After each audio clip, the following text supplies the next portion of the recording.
I think everything has been said, and I can give some protocols given my time.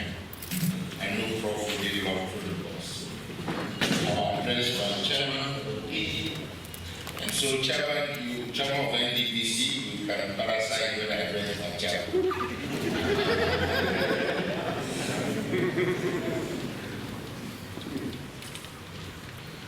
Very much. Our topic has already been introduced to us, and I like the position I have taken being the third speaker, because when you go to the Court of Appeal, you normally will find 3 judges. When the first one reads, the second and third, second reads, the third is likely to say, I have nothing useful to add.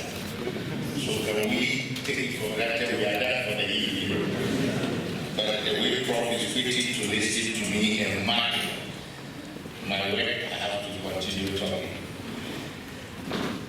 Mr. Chairman, I think the NDPC has highly brought out all what we all know. Corruption bedeviling the country, and yet we want to develop. If you listen to what my chairman mentioned, Prof. Prempe, you see what we suffer economically to corruption. At this point, I remember vividly what Ali-Nakyea mentioned, the paramount chief of a Escado traditional area, where he was addressing Vandals Association in Takrade, an alumni group of University of Ghana. And this is what he said: we need a revolution in this country. And unless we can do that, what is happening will keep on happening. And we won't have any future, because we have reached a point in our country where people try to lie to make a profit. That is what corruption is. You lie and you profit from it. What is happening has been put across by a lot of researchers. Publications have been made, we've been reading them. So it is not new. But I want to mention that the IMF has indicated that a country is likely to lose not less than 0.5% of its GDP to corruption. And if you look at our budgets, I've not seen our capital expenditure budget, the CAPEX, ever exceeding 1.2% of GDP. So it means about half of what we need for infrastructure development is lost to corruption. That is how we have to see the seriousness of what we are dealing with. And I want to support the position of Professor Jibo Boedi in his CDD Ghana briefing paper in 2002. He indicated that corruption entails illicit and illegal activities. And I like this definition because it gives us how expansive corruption is, different from the petty losses that we make. Like what is roaming on social media, where a teacher asks about 2 boys in the class, what would you want to be in the future? One said, I want to be a mason. He said, what do masons do? They put up houses. Yes, Kofi, what would you want to be? I want to be a policeman. What do policemen do? They collect money by the roadside. So you see, it tells you that the children are watching. And that is the petty corruption. I wish the child had known the bigger picture of people lying to the state, I can provide this and that, and get into a contract and swindle the state millions of dollars. Not cedis, not green notes, millions of dollars. A lot of definitions have been given to corruption, but interestingly, if you keep reading, they keep referring to public sector, and that has been my worry. It's a supply and demand situation. And the economists here will bear with me the statement that supply creates its own demand. So if the private sector is prepared and willing to offer, the public sector is ready to receive. Prof was giving an example, and I want to share with him my experience when I used to be on the board of Ghana Revenue Authority. We are entering December, and anytime we enter December, I remember my days on the board. Why? You get to the office in the morning and your office is full of hampers, unsolicited. You have nowhere to put your feet. Thankfully, I left the board, and I'm saying thankfully because no hampers come to my office. So the hampers were not for Ali-Nakyea, they were for Ali-Nakyea, the board member. So for those who want that, they give you an appointment and you don't take. I don't want temptations. Prof has said it. I sometimes wonder, the churches are full, the mosques are full. So who are the corrupt people in Ghana? Are they from Mars, Venus? Or as Asasi will say, Asasi maybe when we are calling libation, we should tell the boss to resurrect those people, or call them to die forever, not to resurrect, and join us so we can see who the corrupt people are and how they are perpetrating the corruption. I'm just waiting to hear when a church, a mosque, a religious organization will tell us the fundraising within the monies, this is where they came from. So we go after those people to show, like the Prof said, we check their tax clearance certificates to get the source of the income and whether you're giving your due share to the state. They will occupy the front mats and the front pews. When you look at corruption, you have to look at all the facets. Bribery, extortion is one of them. Fraud, embezzlement, nepotism, one of them. Cronyism, misappropriation, public assets being used for private purposes. I was giving an instance, I don't know how true or whether it's a joke, but if there were military men here, they could confirm. In those days, they had the cookhouse where they prepared meals for the troops. Then the cook sergeant, there were 2 tubers of yam left, he took it home to feed his family. And he was charged with corruption. And he appeared before the panel, very interesting. He asked the panel, they asked him, you know why you are here? I said, I'm here to know. You took 2 tubers of yam belonging to the mess to your house. He said, sir, the commanding officer, his wife, when he's going to the market, military vehicle, Pinzua, takes her to the market. The wife, is she a soldier woman? He said, no. He said, the quartermaster, the one in charge of the stores, in Pekin, day for secondary school, he's going to school, he gives him army blanket. Is the Pekin a soldier man? He said, no, sir. You know, we work side. Say we work side. How come me, cook side, 2 tubers of yam, feed my food, you are charging me? That is where the question is. So if the CEO is enjoying using public property for private gain, military vehicle taking the work to the market, how about me? What is my share? What is my take? When I take my class in people on corruption, I give them a scenario. You work in an office, your monthly salary 5,000. Tender committee has been put up. You are chairing the tender committee. There is a tender, and when you were about to open the tender, you get a call. Your daughter is at the reception. You excuse them and go there. Your daughter is to write exam. She's been sent home from school fees. And when she got home, your mother had been rushed home from the village. She's in the hospital. The doctors need a deposit before they even give her blood. And so you excuse the team, just give me some few hours, I'll be back. You dash home, your wife meets you and say, the landlord just left here. We have to pay our rent today, or he throws us out. It's not yet payday. Then just in your confusion, your wife says, a gentleman came here and said, I should give this to you. An envelope. You open the envelope, 150,000 Ghana cedis. Your salary is 5,000. Question I asked the class, will you take it or not? Sharp, sharp, sharp. Some say, I will pray over it and take it. That's the religious answer. Some say, I will take it, but I won't award him the contract. I've not even related it to the contract. But he's concluded. I will take it, but I won't award the contract. So this is when you come face to face with corruption.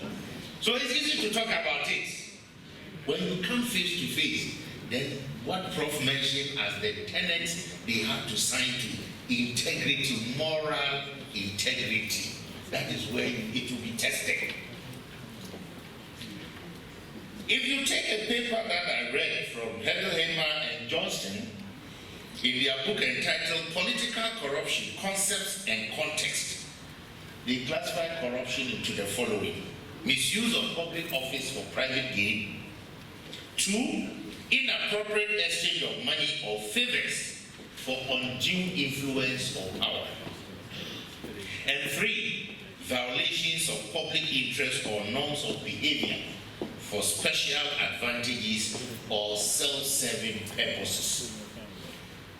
Under Section 239 of our Criminal Offences Act 1960 at 29, corruption manifests itself in the following forms: 1, bribery of a public officer; 2, bribery by a public officer; 3, receiving a bribe before doing an act; and 4, promise of a bribe.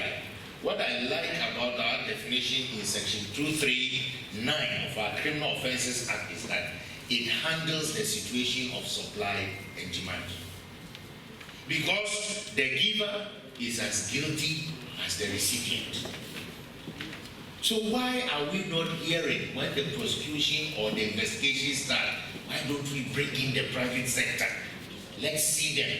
And that's one good thing I saw of the Office of Special Prosecutor. Let's deal with the two sides. Because the economists will tell you, when demand exceeds supply, what happens? They pick up the amount you have to give to get what you want. And that is where we've gotten to. So I see that the law is capturing the corruptor and the corruptee. I'll give them those terms, corruptor and corruptee. Mr. Chairman, a research report on the cost of education and health by a consortium comprising the Ghana Integrity Initiative, the Ghana Anti-Corruption Coalition, and SET Ghana revealed that about 30% of the nation's gross domestic product is lost to corruption. As 70% of Ghanaians have attested to experiencing corruption in education and health. The country director of SET, Mr. George Osei, speaking at the forum where he made the research finding available to us, indicated that approximately 52% of Ghanaians have paid bribes, were asked to pay bribes, or have collected a bribe in the education and health sector. This is only education and health. 30%. When we add the others, what is left? No GDP for us to use, like Professor Proctor mentioned. Mr. Chairman, Mr. Richard Kwesi, Deputy Commissioner Shirak, also revealed that Ghana loses 13 billion Ghana cedis. At the time, he mentioned that that is equivalent to $3 billion every year through corruption. He said that the amount represents more than 300% of the 2016 annual budget estimates. How much are we expecting for Sino Hydro? 2 billion. We are losing 3 billion every year to corruption. Do we need loans? Do we need aid? Can we not be beyond aid? We can. We can. The challenge is now how to walk the talk. That is where we are. Ghana Integrity Initiative also did a survey and made the same finding that Ghana loses about $3 billion saved to corruption. And that is because this is how people get away.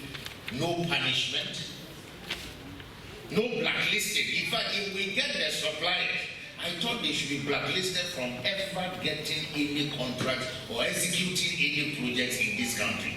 After all, when you make the bid, there are competitors. If they were 3-5, you won and we found you were corrupt and you are sacked. We have 4 other competent contractors to execute. So what is there to lose?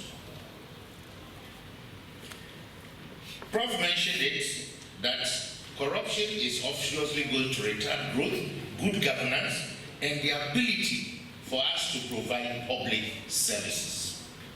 I'm sure we are all privy to this week and last week, demonstrations all over the country over bad roads, all over the country.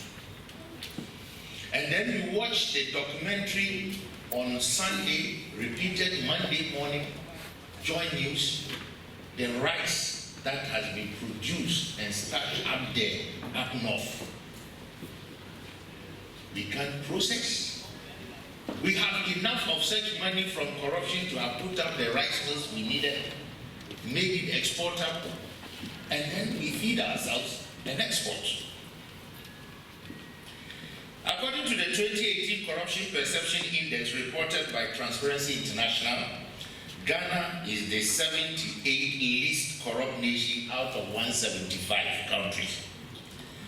Ghana has ranked averagely 64.71 from 1998 until 2018, reaching an all-time high of 81 in 2017, and a record low of 50 in 2002. Is it difficult for us to find out what we did right in 2002 to be 50, and what is going wrong for us to hit this high time rate? If you take BTI index, we're ranked 32 among 129 countries. Corruption. Mr. Chairman, at this stage, I want to mention or read out what our late distinguished statesman and international personality Kofi Annan mentioned in his foreword in the UN Convention Against Corruption. He said corruption is an insidious plague that has a wide range of corrosive effects on societies. It undermines democracy and the rule of law, leads to violations of human rights, distorts markets, erodes the quality of life, and allows organized crime, terrorism, and other threats to human security to flourish. This evil phenomenon is found in all countries, but it's in the developing world that its effects are most destructive. Corruption hurts the poor disproportionately by diverting funds intended for development, undermining a government's ability to provide basic services, inequality and injustice, discouraging foreign aid and investment. Because once there is perception of corruption in your country, there are those who want to be clean and they don't want to be associated.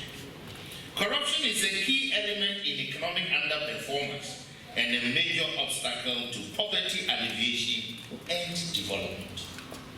So I'm sure you can see that the level of development of a country is directly linked to how successful they've been in their fight against corruption. So if we indeed want to see NDPC turning us around, then we need to support this struggle. The incentives for corruption are varied, ranging from regulations, authorization and permits, taxation, transfers and subsidies, kickbacks on government purchases, especially capital projects and infrastructure, financial repression, credit controls, privatization of government assets.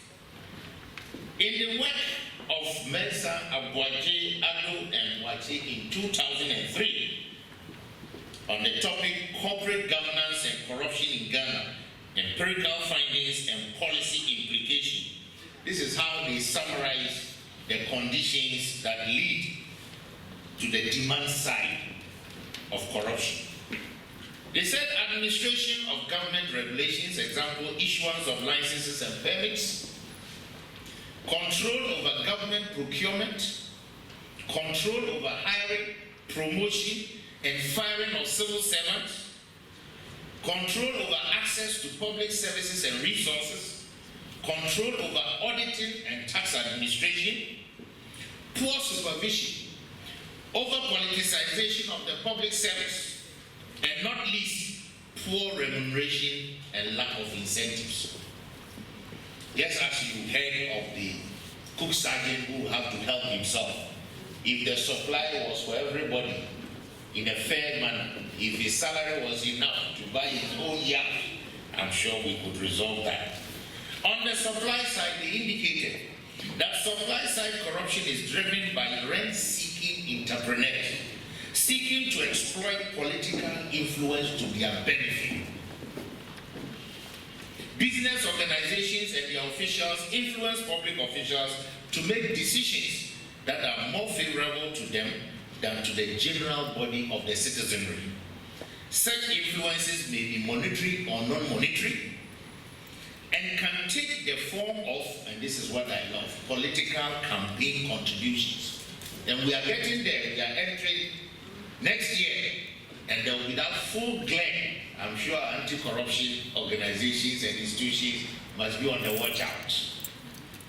Trips abroad, they will pay for you, finance you, paying school fees for wards of public offices. A lot have children studying abroad, and you look at the salary and you wonder, how do you pay the fees? Oh, it's a friend who is helping me. I hope any pastor will not fault me, but you find the pastor in a very nice car, well-dressed, designer suit. Oh, pastor, okay, fair. Masori Bobby Namidi Abdullah Chetti Dumino. Nasi Demi. Nasi Demi Abai your way. You will drive on the road. Where is our share? We see it all over the cars and the social media audio of the competition of who is rich. Sometimes I keep asking whether our laws could have been amended to ensure that we get some people to explain certain things. I've been thinking about the banking collapse vis-a-vis a video I saw where the pastor says that me ko sunsumu mo ko wiesi kana free bank na ma ba physical na ma sesana me collapse Professor Puplamu, we have to check. You are chairing the bank. I will mention it here, Professor Puplamu. I think we know where your problem, where your money went.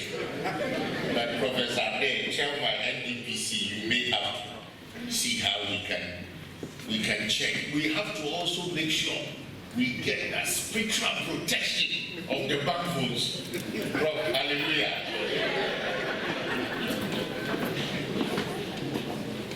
Mr. Chairman, want to know what is that motive, what is that motivating factor that makes people corrupt? If you look at IEA's survey that was conducted in 2015, this is the motives IEA identified. One, avoiding punishments, 23.7%. To avoid punishment, people are prepared to pay to avoid the punishment. Avoiding higher official payments. Let me give you this, and you scale down the fee I should pay, and it's a win-win. You are okay, I'm okay. That is 20.8%. To be treated appropriately, like Prof mentioned, going to process your passport. If it wasn't these days of technology, you would have to pay to cross the queue and be treated appropriately, 19.3%. Practice of obligatory illegal payments to supervisors, 12.2%. Get rich quick, 23.9%. The youth are faster in the corruption than the Prof, what the title again you give yourself. Professor Prem perhaps will help me. The flowers, sanitary flowers. Greed and selfishness, 21.9%. Low salaries, 20.4%. And other causes that they identified included poor technological infrastructure, weak institutions, undermining of institutions by politicians, lack of political will, poor ethical standards, lack of accountability, social and cultural norms, and lack of effective corruption reporting system. And I always want to agree with Professor Achuaye on the issue of social and cultural norms. He disagrees that cultural norms are the cause of our corruption. No, it's innate, it's the person. Because culturally, I don't think when you go on with, I remember those days you go with something, they ask, where did you get this? Because they know you can't afford. Today, look at the kids and youth with all the current gadgets, and they are not working. So where is it coming from? So another issue we need to deal with. And the issue of asida, that culture for doing something for you, go and say thank you. But I always pride in a quotation that I came across in the reading in my religion. Prof, in Islam, you are told that something is a gift and not a bribe. If when you are sitting, you are somewhere, as we say in our palace, you can still receive that thing. So you are sitting there, you are minding your business. Can somebody bring you a cow and say for your Salah, Eid al-Adha? Is it possible? Or he's bringing it because you are occupying a position. That is how you distinguish that, oh, I got a gift. So it's not easy to receive a gift. It's not easy. As the saying goes, beware of the Greeks, even if they come bearing gifts, the Trojan horse. Soldiers are in that wooden horse, you take it. In the night, they will open the gates and take over your country. And that is what we have to guide against.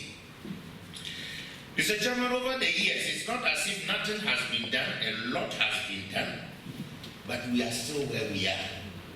So what is the problem? Which one should we use? What should we do? I was told of a boy who was asked to spell plantain in school, Prof. And he asked the teacher, which one? So of all the solutions, which one?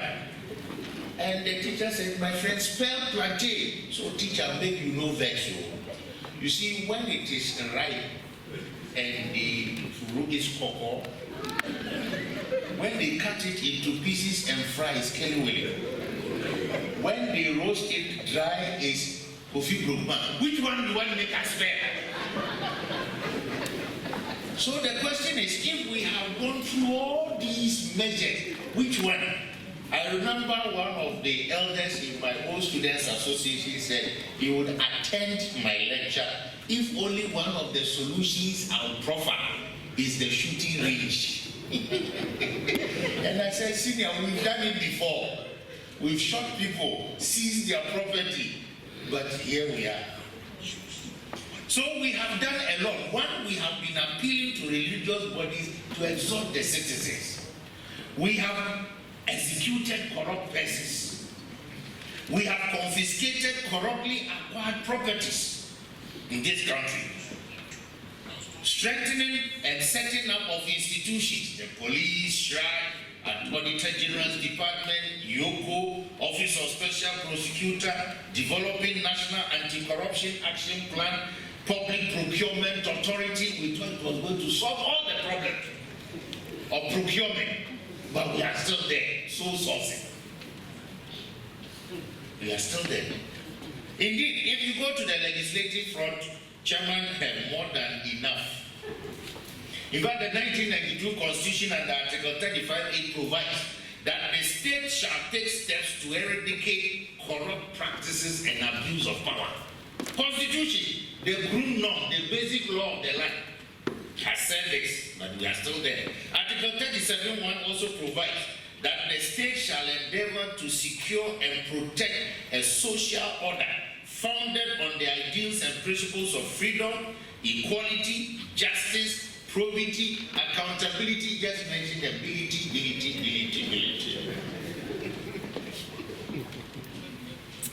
The Commission on Human Rights and Administrative Justice Act It's there, 1993 Act 456. The Public Office Holders Declaration of Assets and Disqualification Act 1998. How many of these people on our boards, probably you found yours, if not, I'm coming after you. Have we declared our assets? Have they all declared? And the law is there, 1998, we are in 2019. Audit Service Act is there, Financial Administration Act, Internal Audit Agency Act, Whistleblowers Act, Serious Fraud Office, Public Accounts Committee under Article 103 of the Constitution. It's mandated to go into the Auditor General's report and call people to account, to refund. The media is there under Article 162. The media, you have the power, 1621. The Constitution states that the freedom and independence of the media are hereby guaranteed. You don't even have to ask for it. It's guaranteed. The Constitution says it's yours. So what is the way forward? Let's try to conclude this. So in spite of all these efforts made, which we've discussed, the law has been made, institutions have been set up, we've appealed to all religious bodies. What again is left? How do we curb this menace? Which is what Prof brought me here to do. Enforcement and implementation of existing legislation. Otherwise, they are white elephants. They are not doing anything. And interestingly, we keep passing laws when laws exist that can deal with situations. Because we are not implementing them, they are useless. We have to pass another law. And then they start conflicting. I'm sure you follow the debate of Auditor General and UFO, and there's been amendment in the Act, so you don't have that power again. You follow that. That tells you what went wrong. Because in this country, I keep saying, when we are making laws, we need to look at consequential effect of the law on existing laws and institutions, and then we'll correct that. Otherwise, we'll have this overlap of struggle and battle for turf. Investment in technology is the second option, and Prof has enjoyed this technology. When you bought the form and completed with your details online, you just walk to passport office, there was no agent, there is no betweener. No. This is how technology would help solve the corruption. It reduces the human interface. If we talk about single window, you can sit in the comfort of your office, order a car, anything abroad, you go online, feed in your import declaration documentation, and all you do, go and pay, you pay, you walk to the port, the goods are released. You will not need any customs officer to bribe, to change any classification for you. Technology. Empowering the various anti-corruption agencies and institutions in a manner that does not encourage political interference. Can we let the institutions deal with them? Prof mentioned that if anybody comes to the board to say he has ordered from above to claim boosted and to come and see me. You see, that is what the order is. What does the law give you? Do that. Why should a letter or order from anybody change what you should do? That is the question. Implementing recommendations of the Auditor General, the Public Accounts Committee, and other stakeholder institutions. We all came together and provided for PIAC, Public Interest Accountability Committee, in the exclusive way of monitoring the use of our revenue.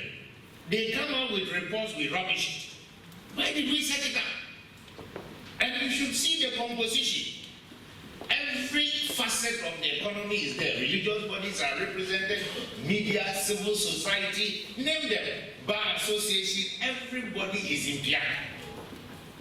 So if you throw it away, then you throw the whole nation away. Once we automate, we reduce the human interference. Developing sound and reliable reporting systems. What is the panic button I can press to show that something wrong is going on somewhere and action can be taken immediately? Not a panic button to help somebody to go and perpetrate his corruption, but he will take it and then, don't mind, there is this man who reported you. That's the danger I'm seeing with Whistleblowers Act. Can the people really listen to the whistle and not tell who blew it? a big question. Who blew it?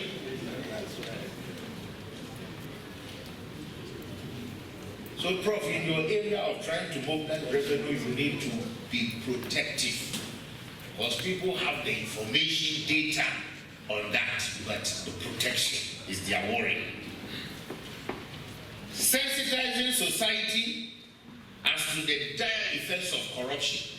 They hear corruption, whether they know that the water they are not getting to drink, the roads that are not being fixed, contributory factor is corruption in the land. Are they aware?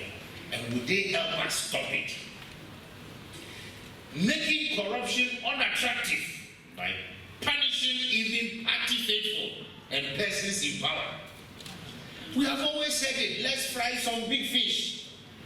Tilapia.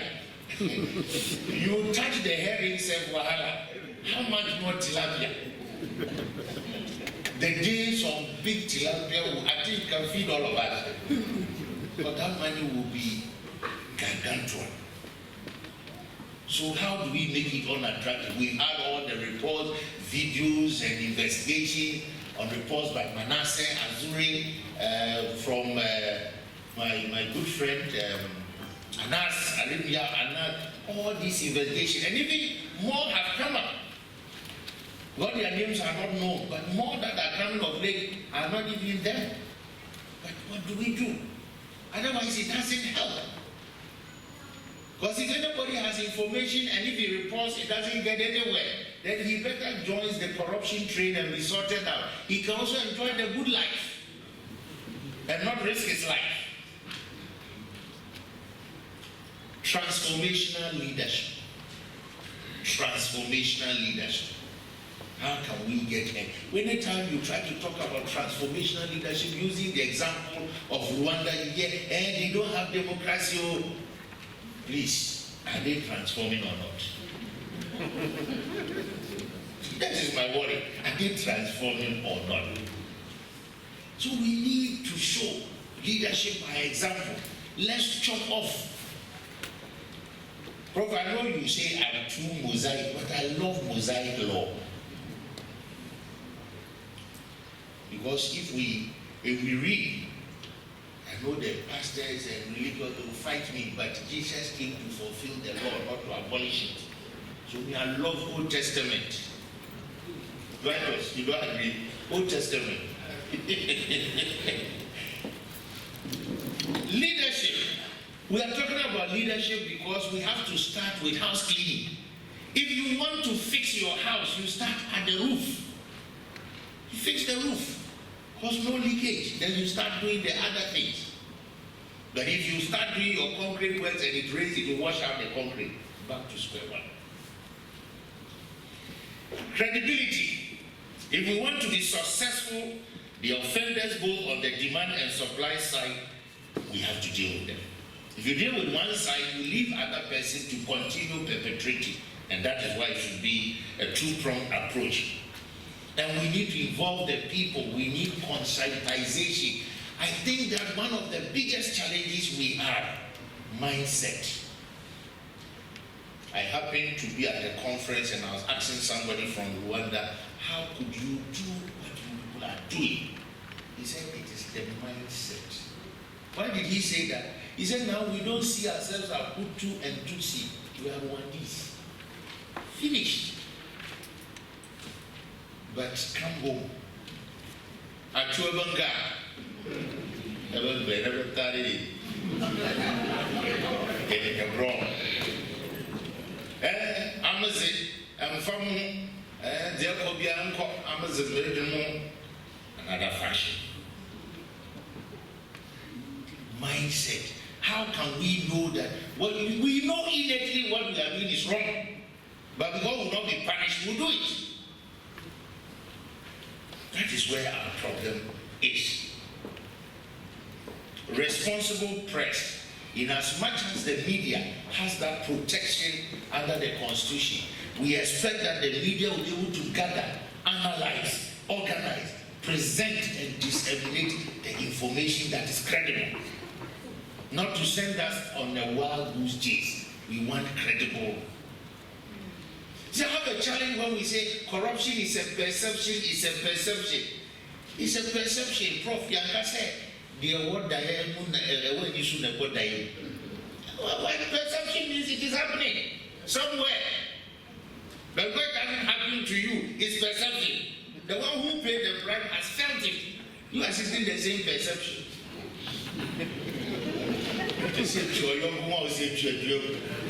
Perception. Then the last one, I will say, Prof, let's improve our institutions. Sometimes I wonder, I keep asking people, did we have to be here for the former president of US, Barack Obama, to come to our parliament to tell us we should let structures and institutions work? We didn't know the institutions work when it was set up. We knew. So why are we interfering with the institutions after they've been set up? So this is a very large area: legal framework, administration of justice, efficiency of the police force and all that. We set up institution, Office of Special Prosecutor. He complains, I don't have the funds to operate. Oh, we've given you the money. It's one thing allocating and one thing he accessing. Let's not mix it. If you've given his complaint, I will not got it, go and take it and give it to him. So he has no cause to complain. I can't that. That's difficult.